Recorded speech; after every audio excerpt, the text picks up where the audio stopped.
welcome to Homegrown Cooking. I'm your host Danielle, and today I have a very special holiday installment prepared for you. I have never cooked a turkey before, so in this episode we're going to cook a turkey and we're going to talk turkey at the end of the episode. We're also going to prepare some sides that go along with our dish, so we'll show you basically a great holiday feast. To my left is my mother Yvonne, and to my right are my friends Kathy and her brother John. So I hope that everybody enjoys the show, and we're gonna start with our stuffing, so stay tuned. Okay, so the first thing that we're gonna start with today is our family favorite harvest stuffing. We're gonna be making two stuffings on this show. We're gonna be making the Maloney favorite family stuffing and the Lamon favorite family stuffing, which we'll see in a little bit. So my mother's going to explain to me how we are going to prepare our harvest stuffing. And John is here. He's going to help us chop because he's a super awesome chopper.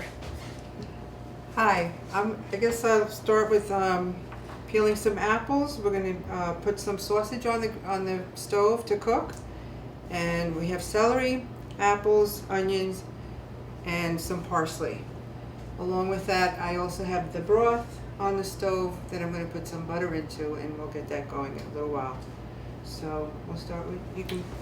I'll move out of your way Okay. and I'll take care of the apples. commence the chopping.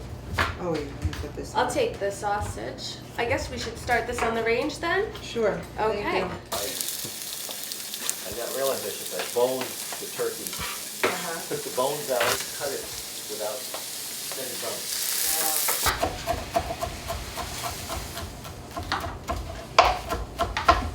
All right, so I'm just browning up the sausage. We've crumbled it up, and when it gets nice and brown, then we'll add it to the broth and the other ingredients that I have. I'll be sauteing some onions and celery in a moment.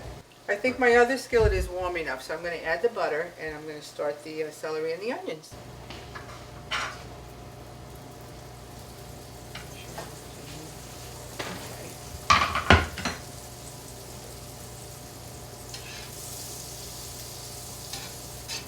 All right, so now you want to just put the slide these in there? I'll take that from you.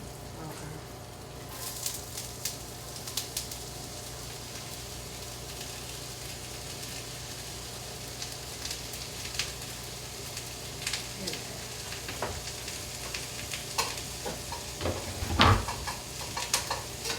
So I guess this is almost finished then, Mom, right? We just gotta wait for it to not be pink all the Well, way? it's a little pink right now. I will let it go a little bit longer. Okay.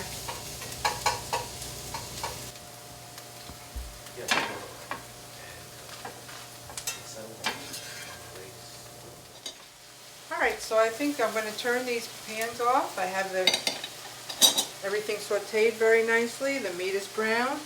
Looks nice and lean. So I'll turn these off. I'm going to put the butter into the broth and have that going. And I'll combine everything in a moment. Melt this up, you think? Yeah. So let's talk about measurements briefly, shall we, Mom, while you're finishing that up? So we Sure. have 2 bags of stuffing mix. Correct. We had a couple of stalks of celery, 2 onions. Well, I doubled the recipe, so we have like 4 stalks of celery, 2 onions. Then we have a pound of the sausage. Yes, We have 4 cups of broth heating up here, correct? correct. And with a stick of butter melted into it. Right, I'm going to put in another half. Just Okay. Okay. That's a lot of butter. Well, some of it went in here. Okay. All right. We're going to melt the butter into the broth now. Has to be the right temperature so that when we mix it with the stuffing, it mixes well. What do you suppose the right temperature would be? Have you had it heated up on about medium this time? Or maybe low medium? Oh, I don't want to boil it. Okay. So, just to get the butter melted is enough. Okay, so now I'm just going to turn off the broth, and I'm going to add it to the breadcrumbs because I want to moisten them up before I put anything else in. Huh. And I did end up using a little bit less butter. I just remembered that it was a bit too much. Let me get that going.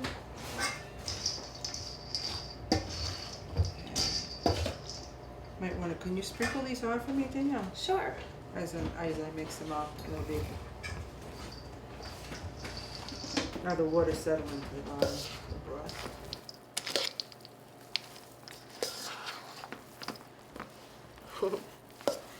How's that, Mom? That's terrific, thank you. So now I'm going to take the sausage, which happens to be pretty lean. I normally have to put in paper towels and drain it, but this one turned out very nice. Okay. And the sauteed vegetables. And in there.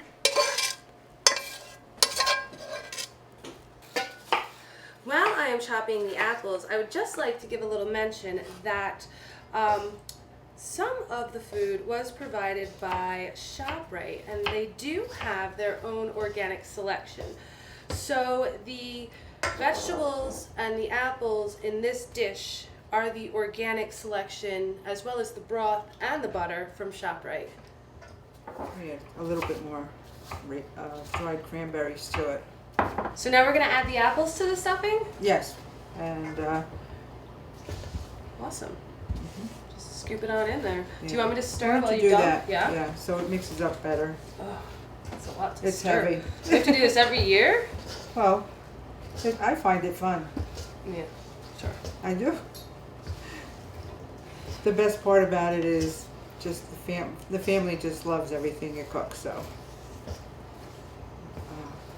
There we go. So we just want to make sure that everything's pretty much evenly dispersed in here. Correct. How's this? How does that look to you? Looks perfect. Okay. So our next step is to stuff it into a turkey, right? Correct. Okay. And if you have any leftovers, you can always do a small side dish with that. How would we cook that? Is there a certain Just- temperature? I just put it at 350 for like 20 minutes. Everything in here is really pre-cooked anyway, so Okay, 20 great. minutes, half hour. All right. So we're gonna just take a little moment to get everything ready, and we'll be stuffing a bird for you guys in a second. All right, so thanks for waiting. We are now going to have to talk a little bit about how to prepare a bird before you stuff it. So John and Kathy are gonna help us with the process of that, and we're gonna stuff it with the Harvest stuffing, and then we're gonna truss it up, is that what it's called? And sew it up and get it ready to put in the oven. Okay, well, the first step is to take your turkey out at least an hour before to get it up. So you take the chill off and get it closer to room temperature so that you can put it in the oven so it cooks in a reasonable amount of time. And also to wash it out well. I always put some kosher salt or other salt inside and out, and then rinse it off and then pat it dry. And this way you make sure that the cavity is nice and clean and ready for stuffing. So with that, we're going to start with the stuffing. It's better to have two people. Yep. One to Hang on hold, one second. hold it open, and one to stuff it. And make sure you stuff it loosely, not because the stuffing does expand. Yeah, and you never want to put warm stuffing into a, You don't want to put your bird over. yeah, you don't want to leave Right. your bird sitting around with warm stuffing or any stuffing in it, because that's a Bacteria recipe growth. for disaster. So stuff it and put it right in the oven after you. Yeah. So you have to preheat your oven as well, and we start ours out at what, 400, 400, John? yeah. Yeah. Because when you first put the turkey in, the heat goes down dramatically.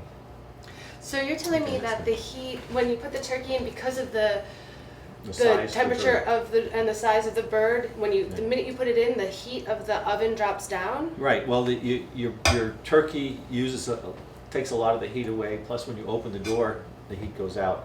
So you have to have it hot so that it can maintain a temperature that's not too cool.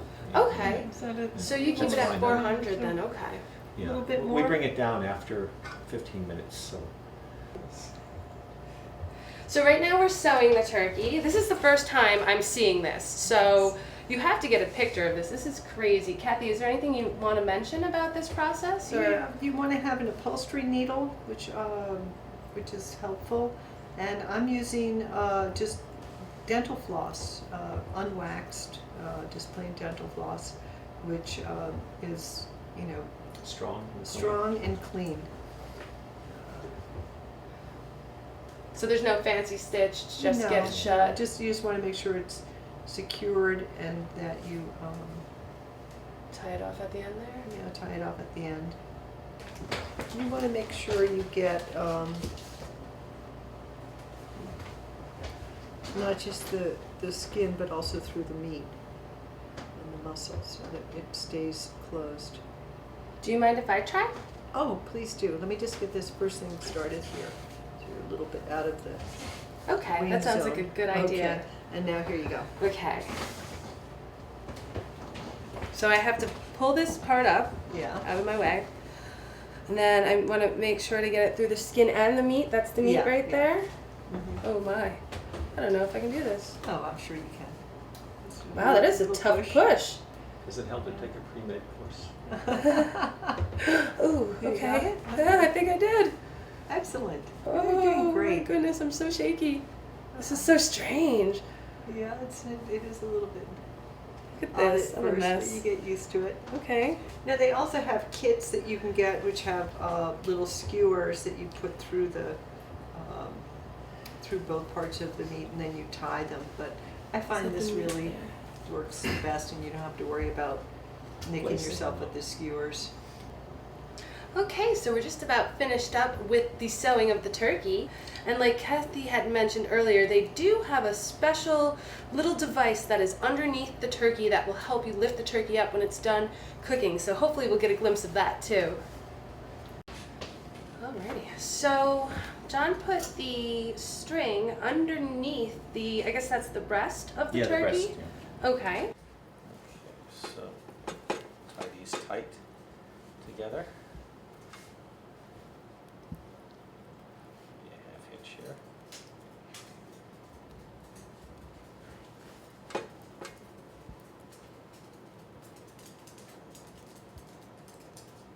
So you wrap one leg and put a knot around it and then Yeah, then go brought the it other around way. to the other side. Right, this keeps the legs from, when they cook, they don't spread out. Okay. And then from there, what do we do? Okay, from there we put a little slip knot on there, Huh. cinch it tight. Now, a butcher would have a special knot for this, but. But we'll call this skill John's is- special knot. Yeah, this is a sailor's knot, it's a half hitch. Okay. And from there, get everything all tucked in. Make sure that we just keep these.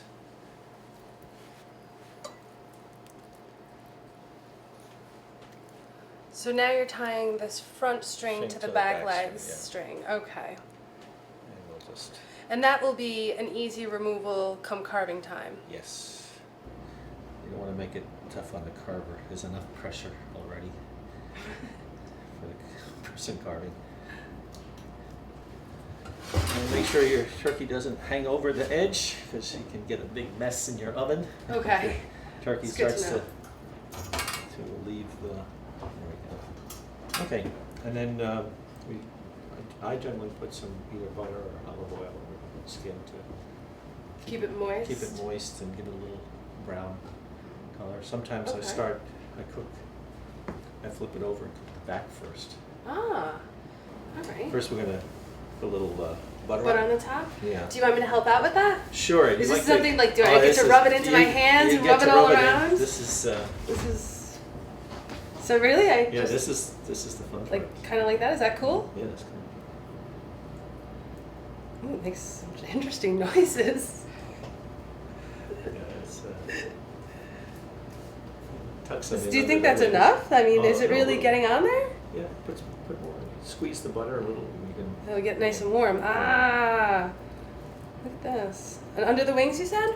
Just in the armpits. Get it in there, okay. Like deodorant. Butter deodorant. That's fun. This turkey's gonna smell real good Especially too. on the tops of the drumstick too. Okay. Oh, let's give it a little flip where my hands were. So, wow, this is so interesting. Now salt and pepper. Is that enough butter? Are you sure? You get some wings here? Yeah, looks good. Okay. Looks good. I'm gonna put that there. Okay. I just put a little salt and pepper on the outside of the turkey before we flip it over. Push it down. And let the salt. Okay.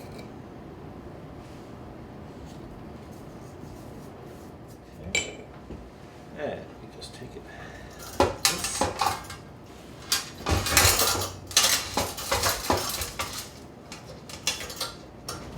Okay, so I would like to give a good thank you to Northwind Farms for donating our turkey for our shoot today. We are going to just take a short break, wash up, and then we're gonna get the bird in the oven. Okay, so we are ready. We are gonna take our turkey and get it into the oven.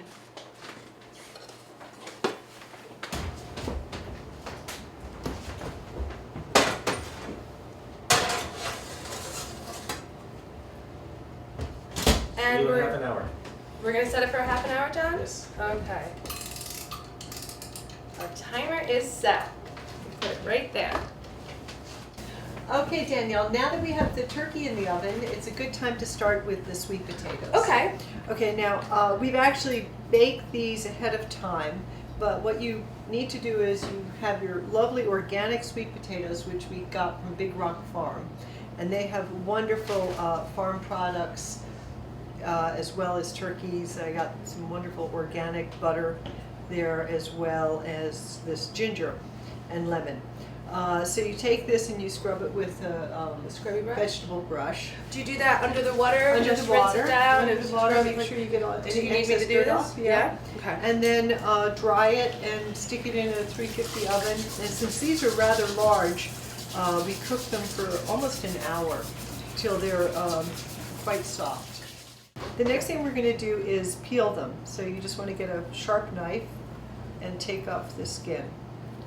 I thought you peeled potatoes before you cooked them. No, that's this just comes right off.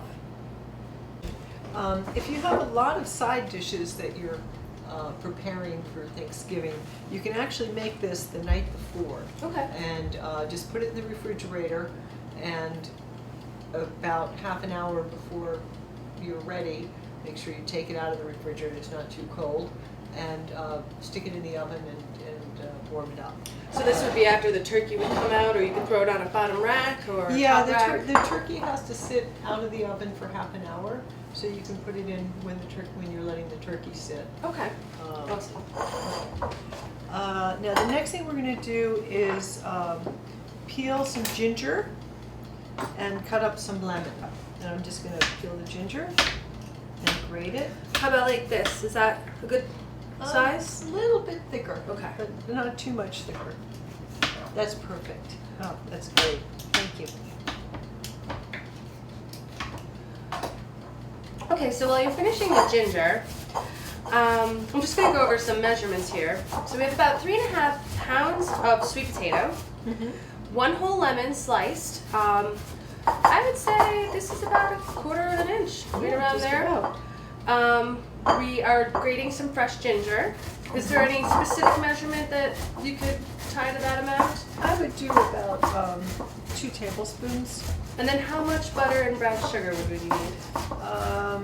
About 1/4 of a cup of butter, and about between 1/4 and 1/2 a cup of brown sugar, depending upon how sweet you like it. Okay, excellent. Well, actually, first we have to cut the potatoes into smaller pieces. These are, good serving sizes. You don't want to make them too So they're small. not really going to break apart from there.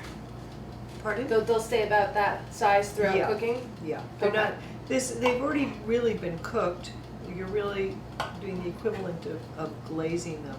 And then heating them to serve. Yeah, heating them Okay. to serve. So these are cooked through.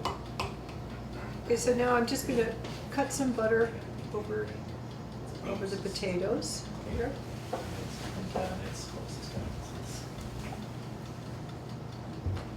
Okay, so now I'm gonna take some brown sugar. This is a 1/2 cup measure. I think we're probably gonna need a little bit more than that. Maybe heaping, half cup. And I'm gonna mix it in with the ginger. Oh, okay. So I have like a little ginger sugar sprinkle. And this will also absorb some of the ginger juices that came as part of the grating. And I Wonderful also herb. cut these lemons in half too while we were Yeah. So what we waiting. wanted, yeah, and so if you want to just, we can take these and we can place them sort of strategically throughout. strategically, decoratively throughout here and make sure they're wedged in between the potatoes and the butter. Okay, and then we'll take this and do the Trying to same. find a good spot for this last lemon. Oh, that last one, right Right here. there. Perfect. Awesome. Oh, isn't that great? That's great. Okay, so now we want to just put this on top. Do you want me to help out with Yes, that? of course. Ooh, that feels neat. Yeah, it's like a little sugar ginger glaze. Smells like those ginger candies. Yeah. This would be yummy.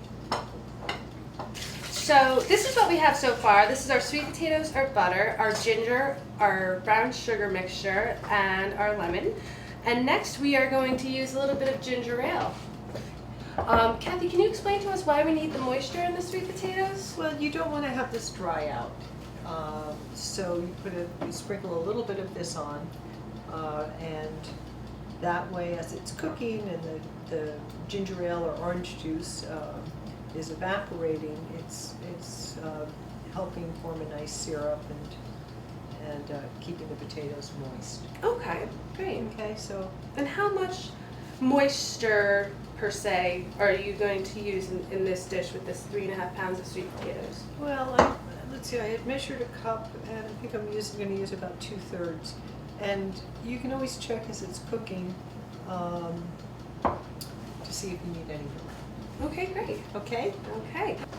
Okay. Now this will go into a 350 oven for about half an hour. Okay, so this bird was actually flipped and basted once, and we're coming to flip it again. It's nice and golden brown on the top. It's been cooking for about how long now, John? Half an hour, 40 minutes. Okay, great. So we're gonna go ahead and rotate it. Okay, excuse me.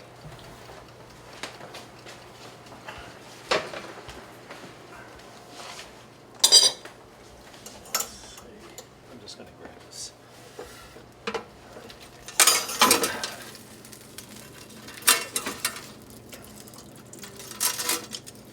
Do you want to lift it? I'll put the chain back down. That's okay. I think we're going to go like this now. Ready for the oven? We are ready for the oven.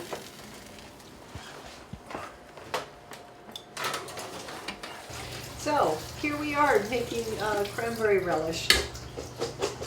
First, you want to pick through your cranberries and make sure they're very well rinsed. And you want to set some aside. This is 1 packet of cranberries. Which was what, like 16 ounces? I think so. Okay. Yeah. And then you put them into a pot.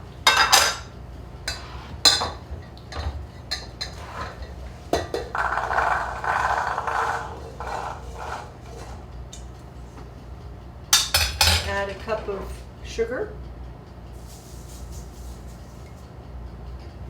I've set about half a cup aside. Put them on the flame here.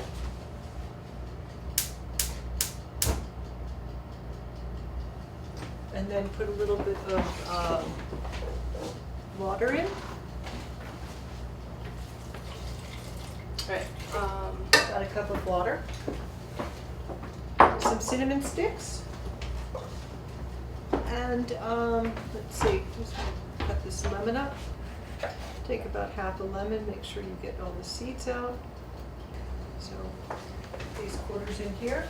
Okay, so you have your cranberries, your cinnamon sticks, your lemon wedges, and sugar. So I'm going to stir it all up now, and as it starts to come to a boil. And it should just cook for about 15 minutes. That's it? 15 Yeah. minutes? Yeah, and while it's cooking, you can get the walnuts ready. Okay. Again, you want a little bit underneath a cup of walnuts. It's about, Do we keep them big like that or? no, I was just going Gonna to chop them chop up. This is about 3/4 of a cup of walnuts. Okay. And these are local. These are walnuts from the Big Rock Farms. It's organic raw walnut halves. And get a knife. So they're locally grown. That's awesome.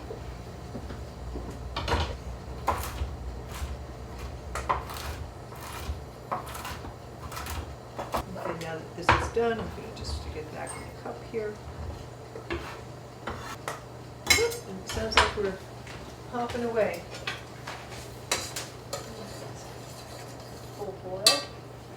Okay, so we have to cook this for maybe another 5 minutes, and then Okay. we'll put it in a glass bowl, add the walnuts, stir in the walnuts, and put it in the refrigerator as soon as it cools down.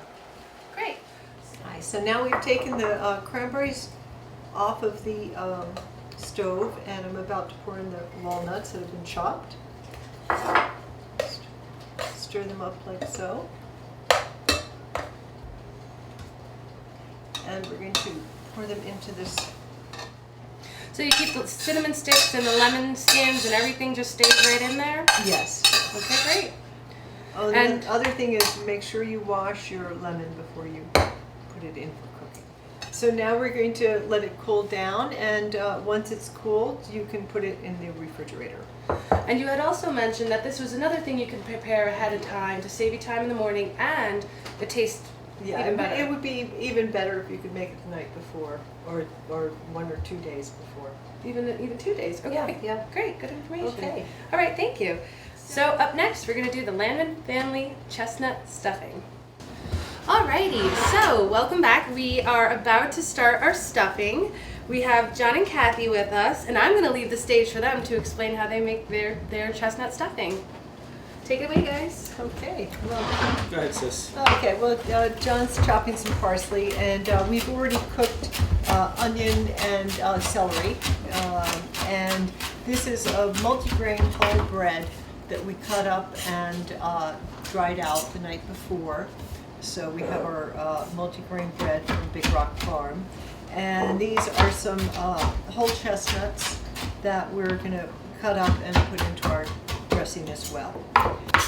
We have some chickens or some turkey stock that we've made here, The turkey innards, using the turkey neck and the gizzards right, and a heart. and heart and celery and onion, and that was all cooked Carrot. down, and carrot, and that was all cooked down earlier today. Okay, so I like to keep my bread in fairly smaller pieces, so I'll just break this up a little bit. And you can use any good, multi-grain whole bread that you like. Avoid the really dark bread. You want to have it be fairly absorbent.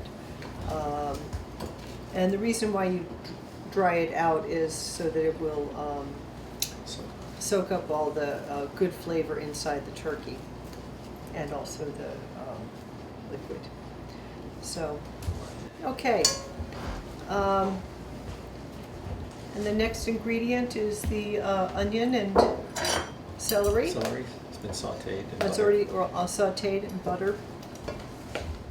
I'm going to cut these in about quarter size, what they are, right?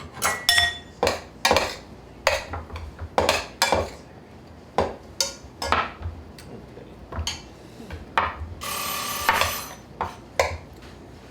Sounds like. Sounds like the turkey needs to No, be... I turned it down so we can check it a little bit later. Okay. It's okay, it's not a crucial. It's okay. Our turkey's fine for Our the turkey's moment. fine for the I'm just moment. gonna Okay. peek in here and get a close up so I can see what's Yeah, going on. Okay.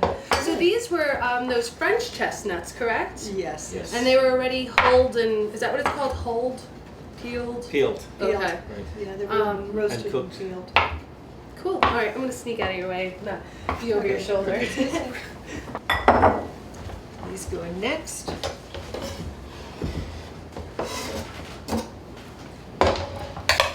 Should I pour in the liquid? Yeah. And you tell me when. Okay. Do Yeah. some apples too. Yeah. You have to cut for that. Tiny bit. Right on this side. Yeah. There we That's go. good. Nice. So now we've added the apples and do we put the parsley in? Yeah.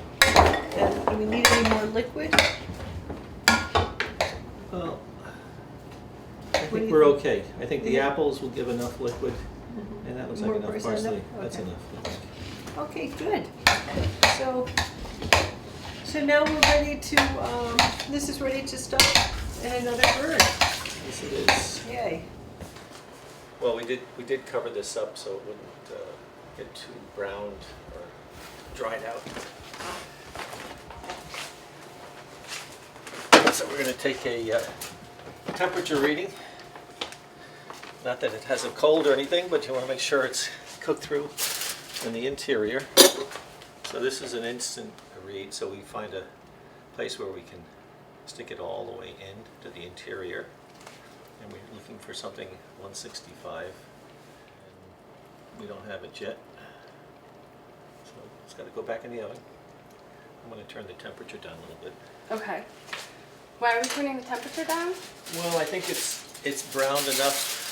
I just think now we just need to cook it slow. Make sure it's cooked on the Yeah, on inside. the inside, Okay.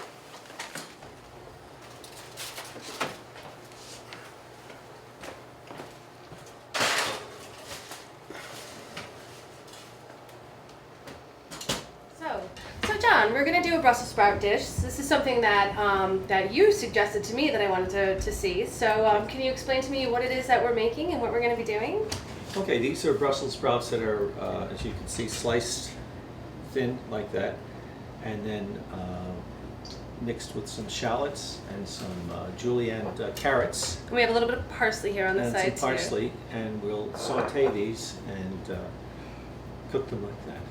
And, Okay. Very thin. Would you like me to start on the shallots while you're doing that? sure. The shallots just need to be minced Very tiny. tiny. Okay, that I can handle. Okay, so is there anything that you need to do with that, or are we just gonna throw that into the pot? We're for gonna, there's a big bowl there. Big bowl. Let's put that in Okay. there. So we can put it all into the bowl and mix it all together? Yeah. Is that what we're going for? That's what we're going. Okay.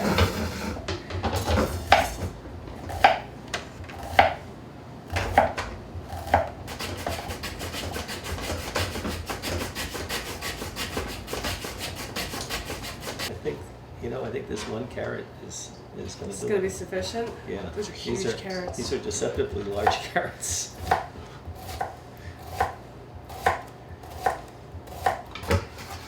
Pretty well minced. What do you think, John? Excellent. That's not bad? That's very good. That's Okay. just right. Now we saute the shallots first in olive oil. Okay. So we start with our shallots. Put them in until they sweat.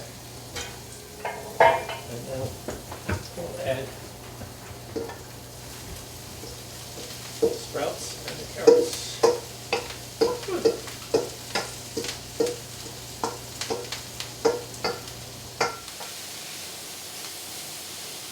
Keep it moving around when it's high heat like this so you don't scorch anything. And cover it with steam or something. Okay. Don't burn your hand. I think I'm clear.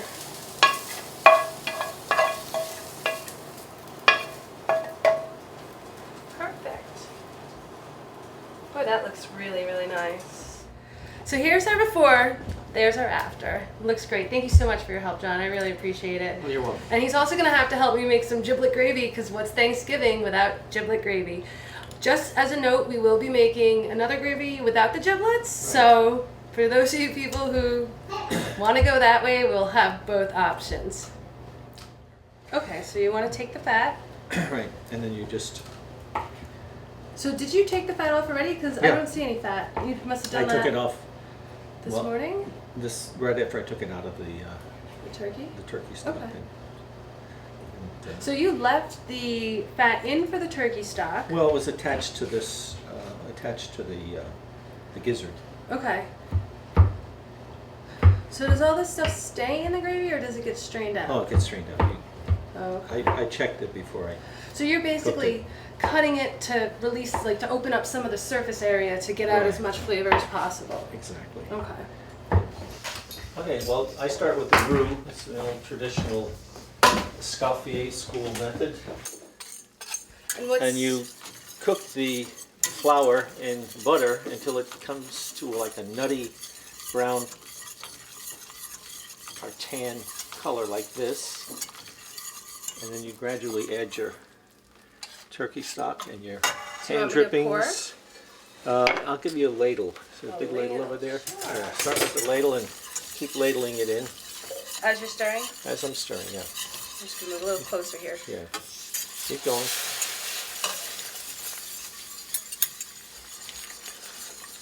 Keep going. I think you can probably pour that whole thing in.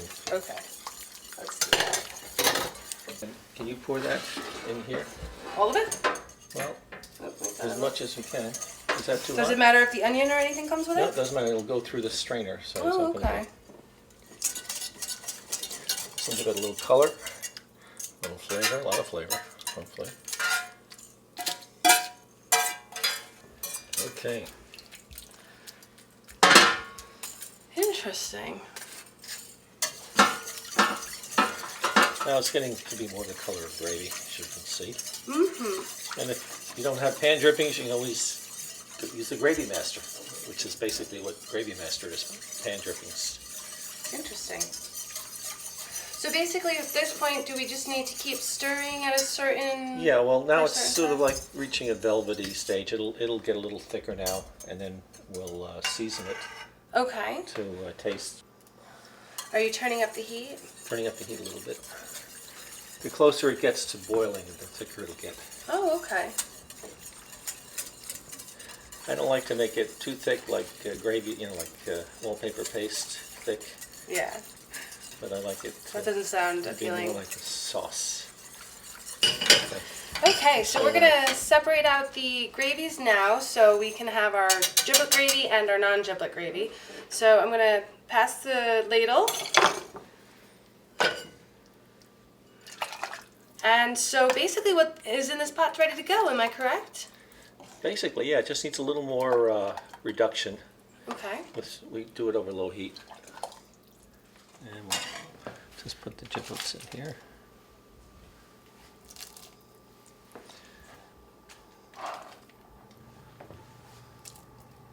Guess we had enough giblets.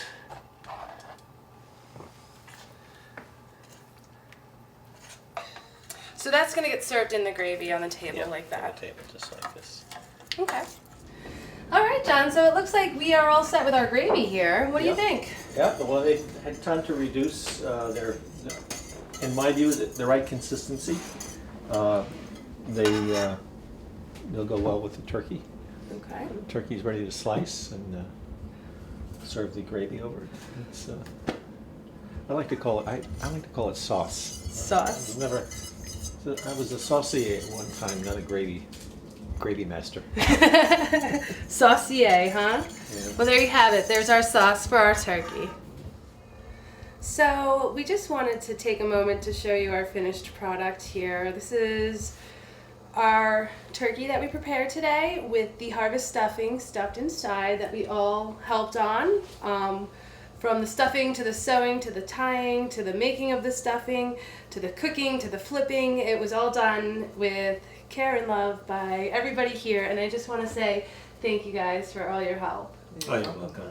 And it's been a lot of fun too. I hope you guys Yeah. enjoyed your Yes, stressful day absolutely. running around the kitchen. So we have our Thanksgiving dinner prepared. We have a turkey, 2 types of stuffing, we have gravy with and without giblets, cranberry relish, a little bit of a Brussels sprout medley, and our sweet potatoes. Can't forget those. I would like to thank all of my chefs tonight. My mother Yvonne, Kathy and John Landman, for helping me out and for teaching me how to do Thanksgiving. That was really fantastic. I think I might actually give it a go this year. If you need any more information, you could always email me at info@pandatv23.org. And I just want to let you know to stay tuned. We are going to be having a panel discussion. It's called Let's Talk Turkey. We are having a roundtable discussion. We're going to be talking with both Mark from Big Rock Farms and Richard from North Wind Farms, as well as John, Kathy, and my mother, about how we prepare turkeys, how we time turkeys, the different methods that there are available, and we'll see what happens. So I urge you to keep on watching. Thank you for tuning in to Homegrown Cooking, our special Thanksgiving episode, and we'll see you in a little bit.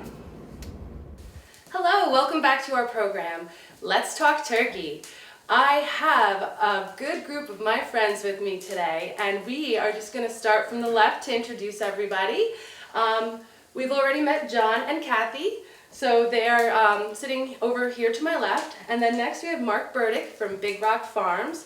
Of course, I'm your host, Danielle. And then we have Richard Bazinski from North Wind Farms, and then my mother, Yvonne. So the first thing that we're going to discuss today is the turkeys that we prepared, and we just wanted to start with asking Richard how he thinks is the best way that we should pick out a turkey for our Thanksgiving bird. Well, first of all, you go to Northwind Farms. So that's the first thing you do. But truthfully, it's the size that you want and how many people. And they're talking about a half a pound per person. But sometimes you got to think about the bones that are in there, and that's maybe a key. But I always tell people when they ask me, I says, we had a family of 4, and when my father would look in the refrigerator and he saw an 18-pound turkey, he would say, "Why'd you get such a small one?" Because we eat a lot, obviously. But maybe how do we pick out a turkey, or what we do is when we're actually going in the buildings, we're actually grabbing the turkey and feeling the chest and how round it is, if it's finished is the word, okay, like you do with cattle. There's what's called a finish weight, and some birds may be look well on the table, finished at a younger age than others that take a little more time and maybe heavier weight to get that roundness on the chest. That's so classic when you see these turkeys, when you saw the turkey earlier. So that would be the biggest thing. All right, well, now that we've gotten a good idea of how and why we should choose our turkeys, I think that we should talk a little bit about how we calculate the cooking time of a turkey. So I'm actually going to defer back to Kathy and John for that one, since they were so helpful yesterday with the calculating and the flipping and everything that went on with the lovely birds that we're going to get to eat. So Kathy and John, if you could take it away for me. Okay. Well, I think the hardest thing to figure out when making a turkey is when do I get started so that it's ready in time for the family to have dinner. So generally, rule of thumb is every pound is about 15 minutes. And if you stuff your bird, you have to add that additional time. If you cook it unstuffed, of course, you have it less time. But any comments on that? Well, we kind of tell our customers if they're going to stuff it to maybe actually put it in the oven for a half an hour first to get the internal temperature warm, because there's been some issue with different things that the temperature wasn't getting into the stuffing, or that layer between stuffing and flesh. So the trick here is to get it for half an hour in there and then spoon it in the stuffing and then continue. Yeah, we recommended having your bird sit out in the room temperature That's before you it. stuff it. Well, but I would actually get it into the oven, get that internal temperature up there, and it makes it a lot easier. Maybe that's why everybody says the turkey seems to cook a little quicker if you do get that internal temperature up. Yeah, good idea. And that's at a 350 oven. And also you have to keep in mind that if you have a very large bird and you put it into a standard size oven, that it's going to take longer. So if you're having a big dinner, you have to add some extra time. You need more BTUs to Yeah. heat the larger turkey up, so. I'm going to interject for 1 minute. When you say larger bird, can you give us an estimate of how many pounds we're talking? Well, I think where you start running into having to adjust for the size of the bird in a standard oven is when you're getting in the, what, 20-pound range? 22, 25. Yeah, I used to make some giant birds when we were, Actually, the largest one we've done was 47 pounds. oh my goodness, what kind of oven did you use for that? Well, we were living in the barn at the time, so we started out that way, made an apartment in the barn, and we had just a little Sears oven. And as my wife and all customers said, oh, what am I going to do with that? How's it going to fit in? They actually fit very well, but we did have to get a big aluminum, I guess we use for catering.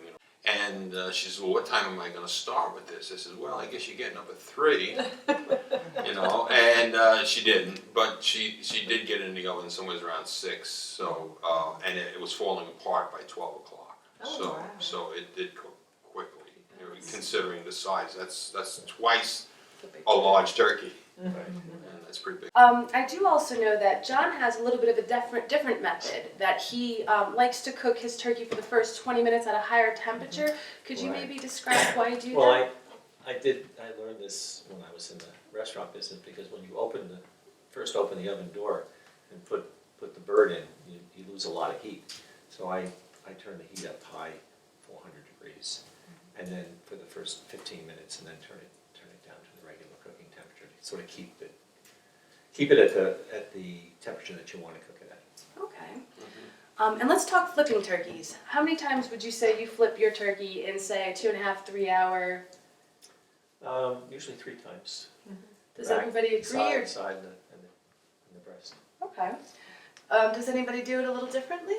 I've never flipped a turkey, but I'm going to start because I thought that was amazing how evenly it all cooked. And halfway between that time, you also added some vegetables on the bottom and broth and water and Right. created a nice broth for it. So it's amazing. It turned out terrific. We're gonna have some great new ideas for our new Thanksgiving this year. That's for sure. Say my mother never flipped a turkey either, so first I heard it right there. Really? So she just kept it on its back the whole time? Yeah. All right. So now we can talk about our side dishes. Because what is Thanksgiving without side dishes? I'm gonna defer back to Kathy on this one so she can get us started. Well, as you saw yesterday, we made sweet potatoes and Brussels sprouts and great stuffing. And all of the products we were working with came from Big Rock Farms, which is one of my favorite places to shop because they have fresh local vegetables. They have meats and turkey from Northwind, and bread and everything else you'd want. So if you could talk to us a little bit about how you get all this great stuff. Well, as Danielle said, I'm one of the owners of Big Rock Farms. We've been in business 7 years. We started out growing Christmas trees, and then 2 years later we started growing vegetables. So we do supply some of our own vegetables. This year our crop was mostly tomatoes, green beans, yellow beans, wax beans, zucchini, and some eggplant. We grow various kinds of flowers and cucumbers. But any of the vegetables that we don't grow, we source from many local farms, all within about a 50-mile, probably 30-mile radius. Oh, wow. And there's some great farms to the north, and there's getting to be more vegetable farms in the area, many in Red Hook.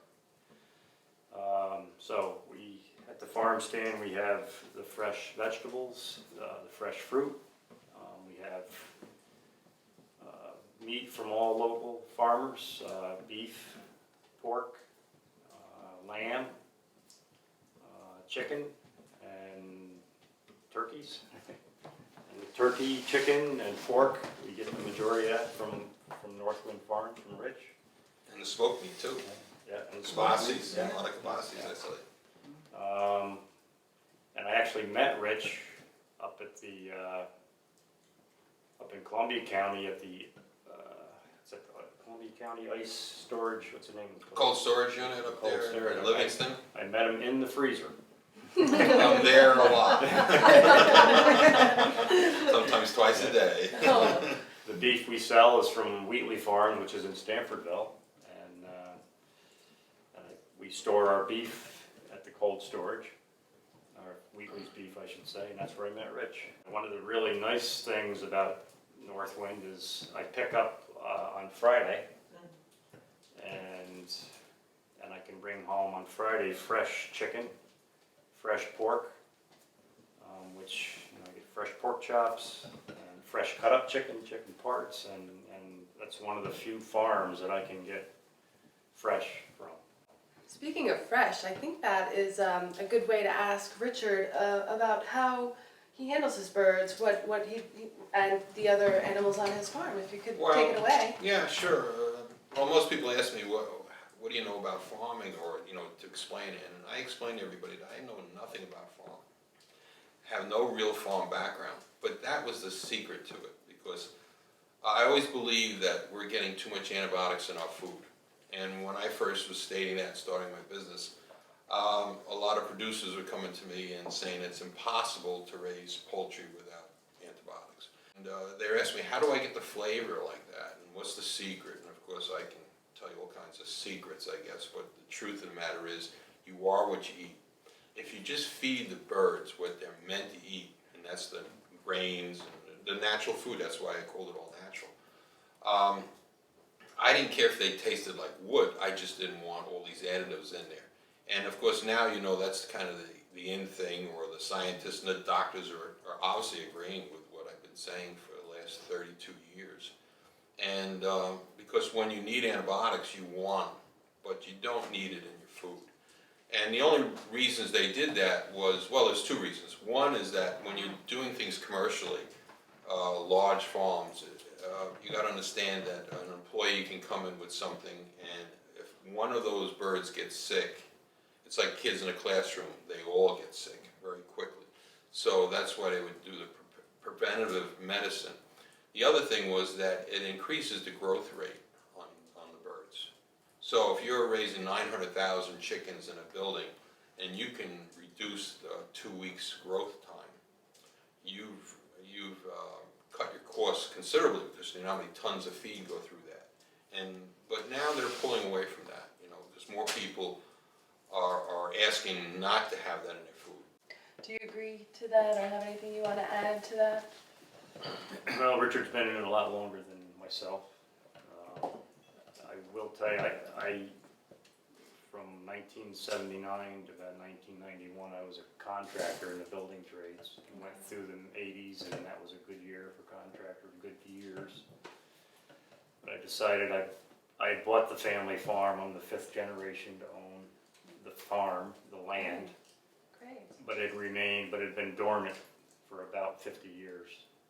So I bought it in '82, and I always had dreams of farming it. So now I am, but it's tough to make money on the family farm. It's we're trying selling directly to the customer.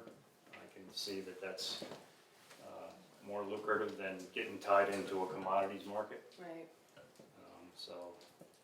And the customers that we have at our stand really treat us well, and that whole buy local sustainability is very important to them, and that's one of the reasons we're still living and breathing. Right. I'm really glad that eating local and sustainable living is becoming very important to society. I think it's going to be very helpful with things. You're located on West Curly's Corners in Tivoli. Correct. People can come there. They can see the pig sign. There's a big open sign. Big sign, drive right in, and don't be bashful, blow the horn, make noise. Farmers are partially deaf from Right. machinery. Right. So, and I don't really have a store, but wherever I am, I sell. So you there's do always go- someone there. You do go to farmers markets. We do one in Red Red Hook, Hook, in the village of Kingston. Red Hook. We do also the one in Kingston, and in the winter market is in Kingston. We do Woodstock. Okay. And then we're in some local stores. So just ask your local store, or if you're in the area where Big Rock is, by all means, go there and place an That order, would be great. and he will pick up turkeys or whatever else. Okay. Can you tell us a little bit about your farm stand and how people can find you? Well, we're located in the village of Stanfordville, right on Route 82. Oh, okay. We're open 7 days a week, from 10 in the morning, 10 in the morning to 7, and on Fridays till 9. Oh, wow. My type of hours. And we get a lot of the people coming up from the city that have asked us to stay open till 9, so that's helped us out. Where are you located? You said Route 82? Right. Is there, so it just says Big Rock Farms, we'll be able to see Yeah, it? it's 6031 Route 82. It's right across from McCarthy's Pharmacy. Okay, great, good It's to a know. little red building. All right. Yeah, we're very lucky to have you in our community. Yeah, I'm jealous I don't live closer by, but at least I have Richard close by. At least I know I can get my meat. I think we just wanted to jump back in to finish up our Talkie Turk conversation. We had to talk about brining, if I remember correctly, and there was something else that I wanted to talk about. Basting. Basting, thank versus, you. So John, would you mind, we were talking about basting versus not basting, so would you mind kicking off the conversation for us? Well, this is all anecdotal, but I know there are some people that like to baste and insist that that's the only way to That's me. do the turkey, and others that who just say, well, the turkey's got enough fat around it, and it's sort of self-basting. So you kind of have to go with whoever you're living with, or whatever theory is enforced then. So we know that Kathy bastes. Marks, baste or no baste, do you know? I can only, my mother is 91, Okay, great. and every year the baster, the bulb is on the counter, so she bastes. so- Okay. And I've never had a bad turkey. Okay, that's good to know. Actually, if you double foil it and such, there's so much steam. Sometimes we suggest that you put apple juice into and if there's not enough juice, but if there's a lot of fat in the bird, and it's fine. You're browning it at the end. Some people brown it ahead of time, as we heard John saying. Right. So my birds tend to be very moist, but you know the other thing is too. You got, like anything else, you have to watch you don't overcook it. Yeah. Okay, so yeah. you have keyword. Speaking Yeah, of which, yeah, because otherwise, I don't care what bird, what you're doing, baste it, you're just gonna dry it right out, and that can happen if you just gotta watch it. The key to that, I guess, is you can put the temperature in there, yes, but if you have your large fork and just stick it between the thigh and the carcass, you feel that that's going in nice and easy, you're probably done. Good, okay. Okay, so Mom, can you tell us what you do, baste, no baste? Well, I baste, as I remember to do it. So I might leave it for an hour and not do it. And sometimes, if it doesn't get basted, it'll still turn out pretty good because I'll, like cover it and uncover it toward the end. So I think that takes care of it. But if I remember, I'll do the basting as I go along the cooking if I'm not that busy. Right. And I also like to, after my turkey is ready to be cooked, a day before I prepare it, I prepare a whole marinade, wine, honey, vinegar, lemon, and seasonings a day before, at least 24 hours, and just churn it overnight and marinate the turkey inside and out. The next day I take everything off of it. Now I don't rinse it, but I just kind of let it drain, and then I'll put it in the pan, let it roast like that, and use some of that extra marinade that I hadn't used as part of the basting process as well. Oh, great. Well, that's good, because I recommend my customers to put salt in the hand, a little pepper maybe, and rub inside and the outside Which the is day what we did. before. Mm-hmm. And then rinse that all off, and then season however you would want to. Oh, But when okay. you do an extra step, a little wine, well, that wouldn't hurt. The one for the bird, one for me. Yeah. Also, I was interested in the brining process. Can you explain to us how that works? What the benefits are?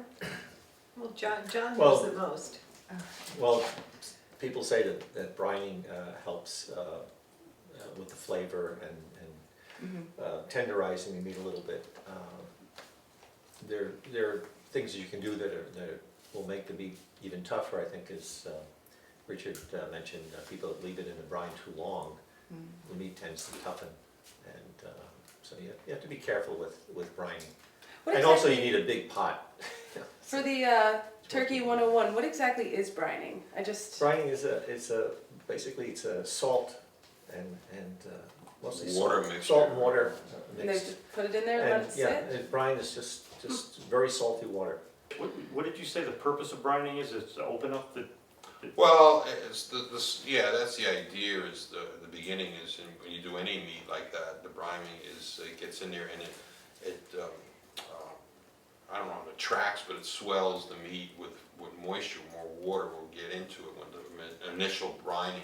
But then the reverse happens. I guess the salts build up inside the tissue itself, and it So just- the initial brining to open up the tissue is just to maybe have it suck in some more flavor? Is that what that is, or? Well, it also makes it a little more tender. Oh, okay. Unless you keep it in too long. Well, Then it can do the and then, you know, opposite. because this Okay. probably goes back, way back, because anybody that would hunt game would know that if you shot like pheasants or so, and as much as you clean it and everything, that there's always blood in there. So years ago, they would put salt and water, brine it, and that drains it all out. If you take that out, then the meat comes out nice and clean. Okay. And probably that's where it comes from, the kosherizing, Right. because it's to purify the meat. Okay. Because we're talking biblical times, I'm sure. they didn't- Pre-refrigeration. Yeah, and that's another thing, curing, so, but it also cleanses the meat. All Okay. right, great. Boy, I have learned so much during this show. I've learned how to cook a turkey. I've learned a ton of new recipes. I've learned a lot about local farming, and I'm just super excited. I hope you guys are too. There is one big question that I've been dying to find out an answer for. We did touch on it yesterday with John, and it's, what was the difference between a yam and a sweet potato? So I think we are gonna revert that question to our vegetable farmer. well, it seems to be, it is a controversial issue. Okay. And actually, on the research I've done, it says that the Americans have really confused this issue at the very least. And if you don't buy a local sweet potato, most of the sweet potatoes in this area come from either Louisiana or North Carolina. And I have seen boxes of those potatoes that one end says a yam and the other end has it labeled as a sweet potato, which is not true. So, and of the research that I've done, and actually Kathy's done some research also, it appears that generally what we eat here in the United States is a sweet potato. And the yam actually comes from Africa. Oh, wow. And it says it has somewhat of a black, crusty skin on it, the yam, and some of them are as much as 5 pounds or 5 feet. 5 feet. So, So you don't see that in your store a lot. so And it's considerably healthier than the yam, it seems, too. I think from a diabetic standpoint, I think it's a doctor will recommend, if you're a diabetic, to eat a Right. sweet potato rather than a yam because it has less Starch, and okay. sugar in it. Oh, So, okay. Herbs. Well, I got the opportunity to take a bite of your sweet potatoes from Big Rock Farms, and whew, Yeah. best thing I've ever eaten. And I those love are- sweet potatoes, but I love that twice as much. And those are actually from Miller Cross Farm up in Philmont, which is a certified organic farm. Oh, great. So, which they grow some wonderful produce that we handle, so. Nice. Well, I think we're gonna wrap it up. I think we're all a little hungry. We have a delicious meal waiting for us, so we have to get to it. Don't worry, you're gonna get to see that layout. Too bad you're not here to share it with us. But if you have any questions, don't forget to email me at info@pandatv23.org. I'd like to thank John and Kathy for helping me cook and sharing some of their family recipes. Mark and Richard for coming out, providing produce for us, Glad to be coming here. out, discussing this with us, and sharing a meal with us. That's really, really great. I'm really glad to make your both of your acquaintances. My mother, of course, for coming and helping out and being such a good sport through all this, and cooking stuffing with me, because that's one of my favorite things to eat. And I'd also like to thank my great camera people, Ed and Chloe, who will also be tortured editing this. So don't forget, you can check out Northwind Farms on West Curly's Corners Road in Tivoli, or Big Rock Farms on Route 82 in Stanford. Stanfordville. Stanfordville. Oh, that's where you used to live. Okay, great. I've been around there. I'll definitely come by and see you one day soon. Thank you. And of course, I'd like to give a little thank you to ShopRite in Kingston. Go in there one day, check out their organic produce. You would be surprised what they have there. And thank you very much for tuning in to Homegrown Cooking. I am Danielle, your host, and I'll see you next time. I have a very good mystery show to come up next, so you're just gonna have to watch.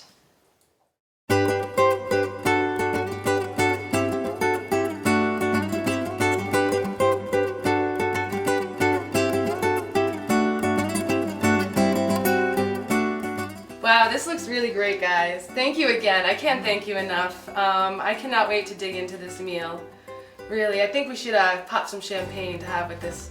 Okay, Yeah? getting ready to. You guys ready Great for this? idea. All right, awesome.